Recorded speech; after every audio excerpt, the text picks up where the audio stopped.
Jalen Brooks had never been the kind of man who thought much about himself. Most of his energy went into raising his little girl and making sure she never felt the weight of what they didn't have. Still, on this chilly evening, he found himself smoothing the sleeves of an old shirt, the fabric softened by years of wear, the collar pressed as neatly as he could manage. It wasn't new, it wasn't stylish, but it was clean. And for him, that was enough. Tonight was different. Tonight, he had taken some money from the envelope he usually kept hidden in the back of a drawer, money set aside for emergencies, and told himself it was worth the risk. The restaurant wasn't extravagant. It wasn't the kind of place that made magazine covers, but with its polished wooden booths, its deep navy linens, and the quiet hum of conversation, it felt like a world away from his cramped apartment.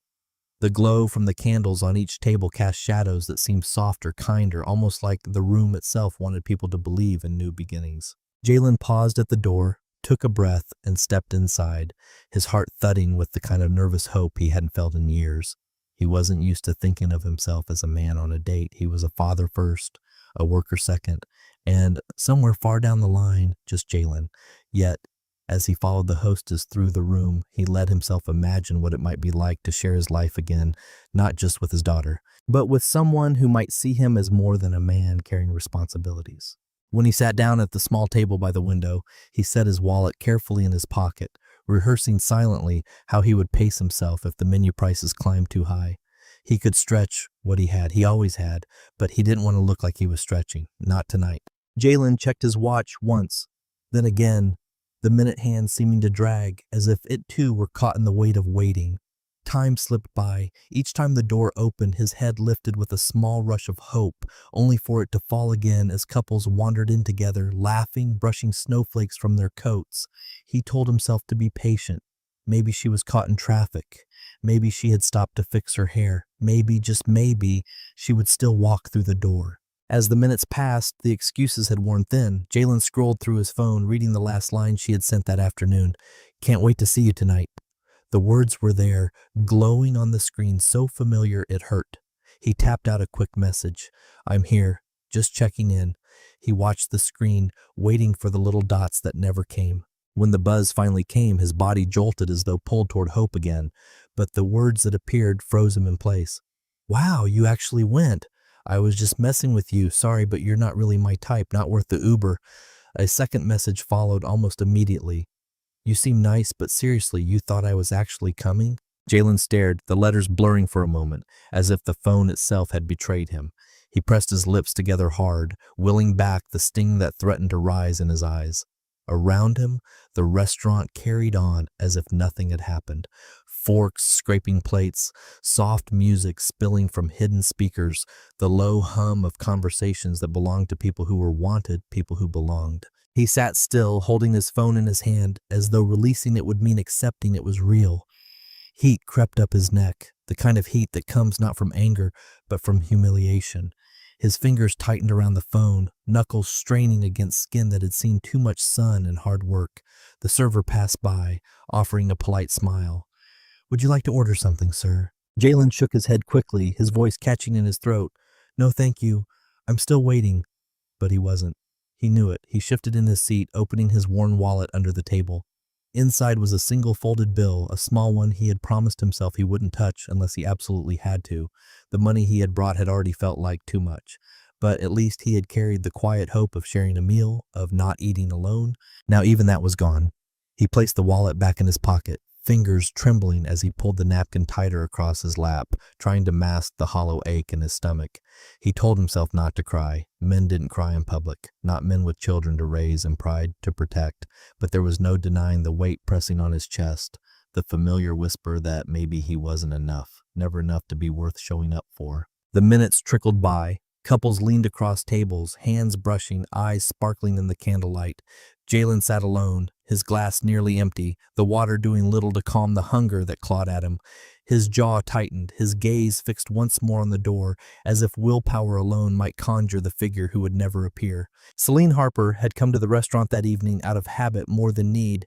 After a long day of meetings and presentations at Harper Organics, she often chose this quiet corner table to unwind. The polished wood, the low candlelight, the steady rhythm of silverware and soft music, it gave her space to think, to exhale. Her natural hair was pulled back in an elegant bun, her deep brown skin glowing in the warm light.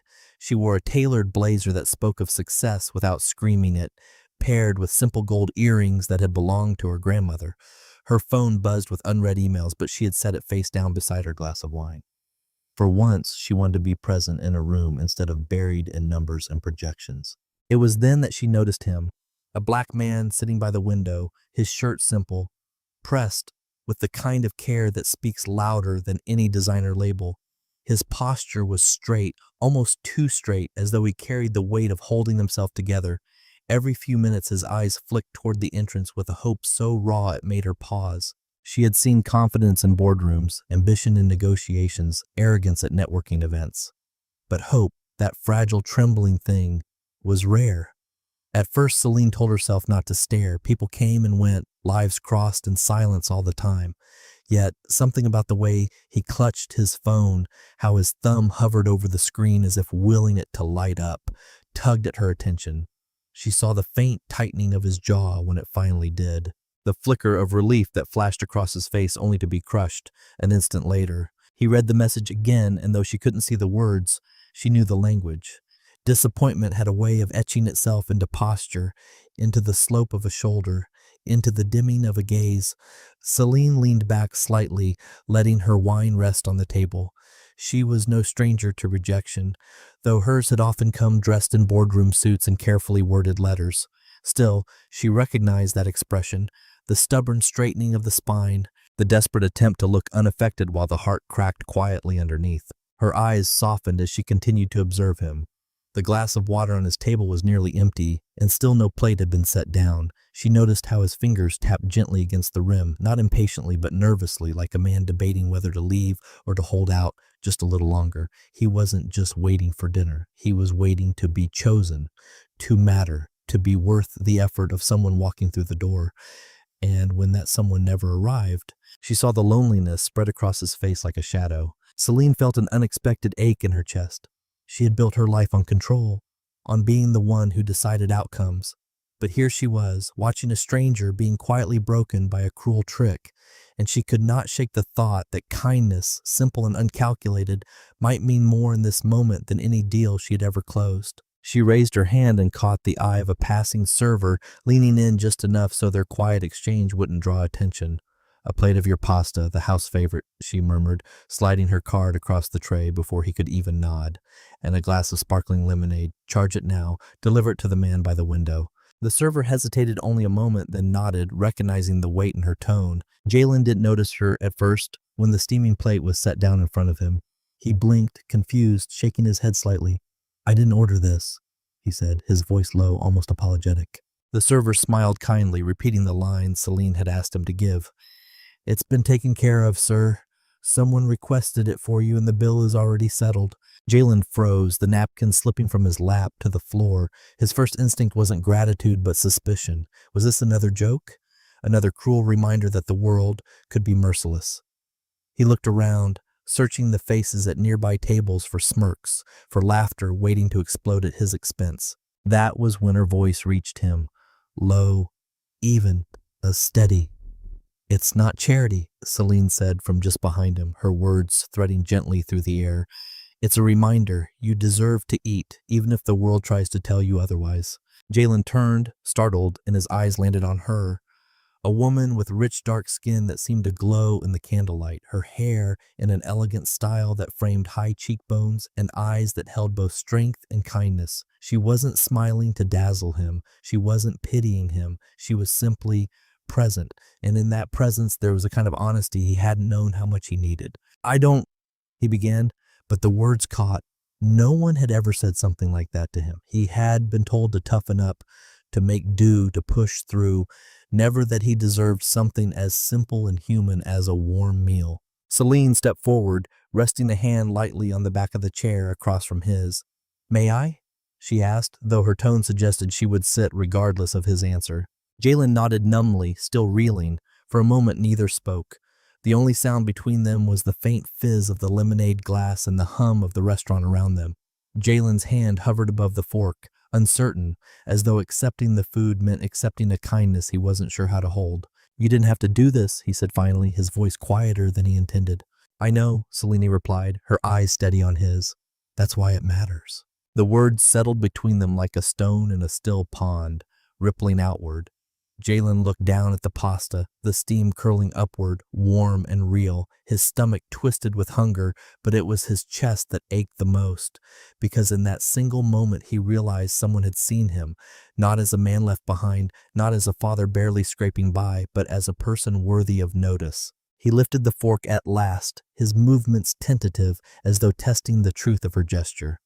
The first bite broke something open inside him. It wasn't just food. It was dignity served on a plate, a reminder that he hadn't been entirely invisible. No one's ever said that to me before, Jalen said, setting the fork down, his voice unsteady but sincere. Selene leaned back slightly, her own glass of wine untouched, her lips curving in the faintest shadow of a smile. Then it was long overdue. They talked quietly as he ate, not about anything heavy, just simple things, the restaurant's music, the strange Boston weather, how the pasta recipe had apparently been passed down from the owner's grandmother. It wasn't flirtation. It wasn't an interrogation. It was simply two people sharing space at the same table. When the plate was finally empty, Jalen set down his fork slowly, as if afraid the spell might break with the last bite. Selene reached into her blazer pocket, pulled out a small white card, and slid it across the table. I come here often, she said, her tone still gentle without pressure. Sometimes for the coffee, never for the company. But if you ever feel like being seen again, you know where to find me. Jalen stared at the card resting against the candlelight, her name printed in bold letters, the title beneath it heavier than anything he could have imagined. CEO, Harper Organics. He looked up, but she was already rising, her glass of wine barely touched. She gave him a small nod, not a goodbye, not a promise, but something in between, and walked toward the door. For a long moment, Jalen stayed seated, the card still warm from her hand, lying against his palm. The room buzzed on around him, but all he could hear was the echo of her words. You showed up, you believed. Sometime later, Jalen pushed open the door of a small cafe tucked between the public library and a row of old brick buildings. It was the kind of place he stopped at only when his budget allowed, usually for a plain coffee and a few quiet minutes, while Amara colored at the library across the street. Before he could order, a familiar voice drifted from behind him. Make it two and add oat milk to his? Jalen turned, startled, and there she was, Selene, sitting in the corner near the window, a laptop open in front of her, sleeves of her blazer rolled up just enough to make her look less like a CEO and more like someone simply passing the morning. You remembered my coffee? He said quietly as he approached. I remembered your courage, Selene replied, her eyes meeting his with the same calm honesty he had seen that night. The coffee was the easy part. They sat together, sipping their drinks, letting the soft hum of conversation and the golden morning light fill the space between them. The conversation flowed easily. She told him about a disastrous product launch where their toddler snack line slogan had gone viral for all the wrong reasons.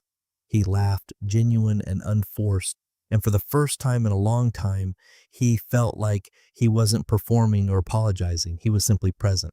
Sometime after their coffee, an unexpected message lit up Jalen's phone. Thought this might align with your world. No pressure. Attached was a digital pass to a workshop on early childhood nutrition hosted by Harper Organics. Jalen hesitated at first. He wasn't a doctor or researcher. He was just a father who had learned through trial and error how to stretch $1 into a meal. But something in her wording, no pressure, pushed him to show up. The conference room was filled with pediatricians, young mothers, and students scribbling notes. Jalen sat near the back, but when the speaker asked if anyone had questions, his hand went up before he realized it. What about single parents who don't have time to cook everything fresh? Jalen asked, his voice steady, but carrying the honesty of lived experience. Sometimes you're choosing between frozen dinners or nothing. What should we be looking for on the labels when time and money are both against you? The room grew still, eyes turning his way. The speaker paused, then smiled. That's a very good question. From the back, Selene watched quietly. She had seen ambitious interns ask clever questions, but this was different. Jalen wasn't trying to impress anyone. He was a father speaking because it mattered to his child. After the session ended, Jalen slipped out quickly, heading toward the library where Amara often waited for him after school. In the children's corner, Amara sat cross-legged on the rug, her hair in neat braids with colorful beads that clicked softly when she moved, her tiny hands flipping through a picture book. When she looked up and saw her father, she ran straight into his arms. Jalen lifted her easily, pressing a kiss to her forehead, his face softening in a way Celine had never seen before. Amara noticed Celine first. The little girl peeked shyly from behind her father's shoulder, studying the elegant woman who stood a few steps away. Slowly, she slid down from Jalen's arms, tugging at his sleeve before stepping closer to Celine. Her tiny fingers reached for the hem of Celine's coat, and she whispered with innocent certainty, "She smells like Mommy's perfume." The air seemed to still. Jalen froze, his breath caught sharp in his chest. His eyes darted to Celine, then back to his daughter, as if unsure how to shield them both from the weight of those words. Celine's composure faltered. Her throat tightened as the child's whisper sank deep. She crouched slowly, meeting Amara's gaze with a softness she hadn't allowed herself in years. "That's a big compliment," she said gently, her voice tender. "Your mommy must have had excellent taste." Amara nodded solemnly, satisfied before skipping back toward the shelves. Jalen stood rooted in place, his eyes glassy, though he refused to let the tears fall. "She doesn't usually say things like that," he managed quietly. Celine looked at him, really looked, and saw not just a man abandoned at a dinner table, but a father holding on for his little girl. And in that fragile moment, something shifted between them. It began quietly, almost without either of them noticing.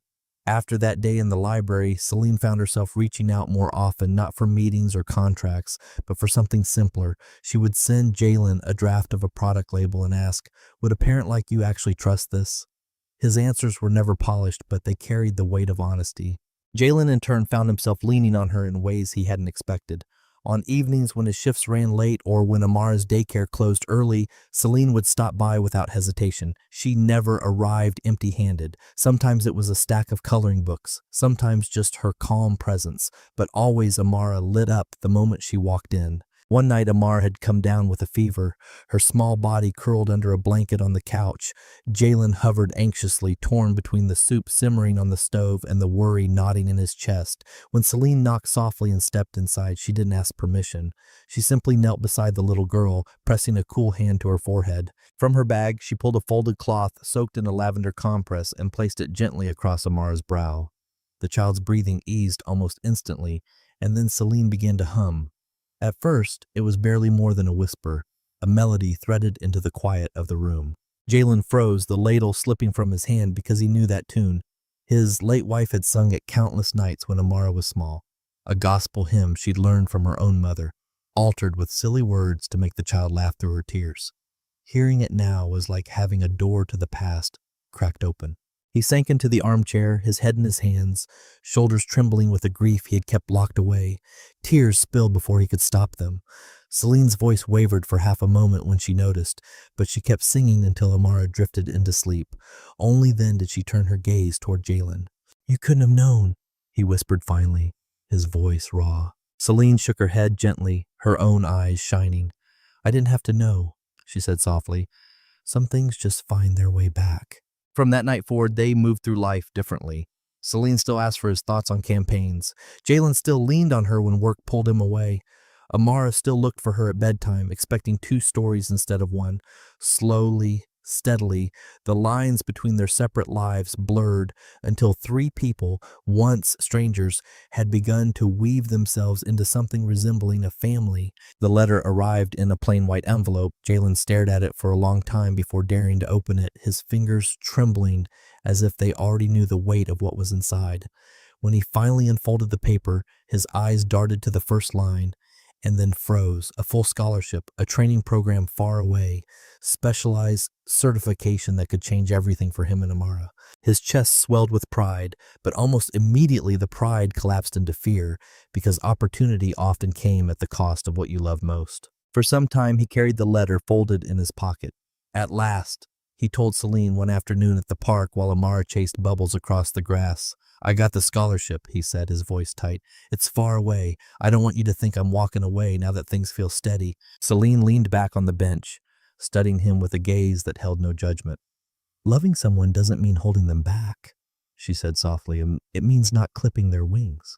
The words pierced through him. He had braced himself for disappointment, for anger. Instead, she gave him freedom, and in that freedom, a deeper kind of love. When the day of departure came, Jalen tried to stay strong for Amara. Their apartment was stripped down to essentials. Celine arrived quietly that evening with dinner. Together, the three of them made a paper chain, each link marking 1 week until his return. Amara giggled as the chain grew long, but her eyes grew serious as she looped the final piece. Later, as the night grew heavy, Jalen knelt to hug his daughter goodbye. Before he could speak, Amara ran into Celine's arms, pressing her face against the woman's shoulder. "You're not going far," she whispered, her small voice trembling but certain. "Daddy says hearts don't care about distance." Celine's throat tightened as she held the child close, her eyes meeting Jalen across the room.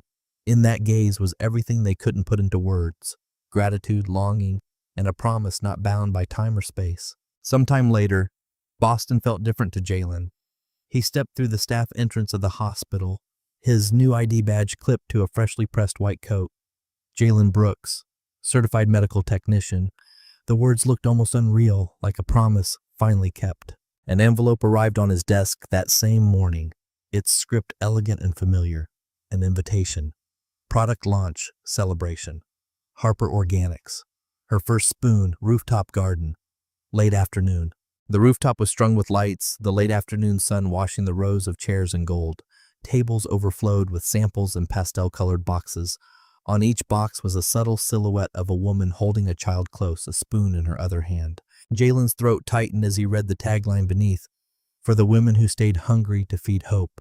At the podium, Celine stood tall, her voice carrying with the clarity of someone who had built empires. She talked of nourishment, dignity, and second chances. And then in the middle of the crowd, her eyes found him. For a moment, the world shrank until it was just the two of them. When the speech ended, Celine moved through the crowd with quiet purpose. She stopped only when she stood close enough that the space between them carried its own gravity. "I wasn't sure you'd come," she said softly. "I wasn't sure you'd still want me here," Jalen replied. "Impossible," she whispered. And with that, she reached into her pocket. She didn't kneel, didn't make a spectacle. She simply opened a small velvet box, revealing a plain band with a single unassuming stone. "I don't want to save you," she said, her voice low but firm. "I just want to stay, if you'll let me." Jalen's breath caught. He looked at the ring, then at her face, so open, so unguarded, and simply nodded. Yes. That evening, they returned to the restaurant where everything had begun. The same polished wood, the same candlelight, but the table by the window was no longer lonely. Jalen sat beside Celine, their hands linked with ease, while Amara climbed happily into her own chair, her beaded braids bouncing as she settled in. The server, who had once delivered pasta to a man with downcast eyes, now smiled knowingly as he set menus before them. Celine leaned close, her voice warm. "Order whatever you want tonight. We eat for the man who once waited and the little girl who believed in him." Amara giggled, pulling a folded paper from her backpack. She spread it across the table proudly, a drawing of 3 brown-skinned stick figures at a dinner table under a roof with a yellow door. "This is us," she said, "Daddy, Mommy, Celine, and me." Jalen's eyes shimmered as he looked from the drawing to the two faces before him. Some time ago, he had walked into this restaurant with nothing but fragile hope and what little he could spare. Now he sat at the same table with everything he had ever needed: love, family, and a future that no longer felt out of reach. Candlelight flickered, laughter rose from nearby tables, and for the first time in years, Jalen allowed himself to believe without reservation. Not a rescue, not a fairy tale, just a quiet miracle.